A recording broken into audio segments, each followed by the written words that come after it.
పాపమెల్లను పరిహరింపను పరమరక్షకుడవతరించెను.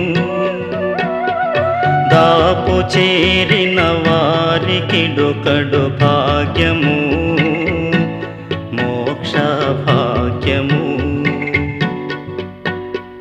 దాపు చేరిన వారికిడొకడు భాగ్యము, మోక్ష భాగ్యము. చింతలేదిక యేసు పుట్టెను వింతగను బెత్లెహేమందున.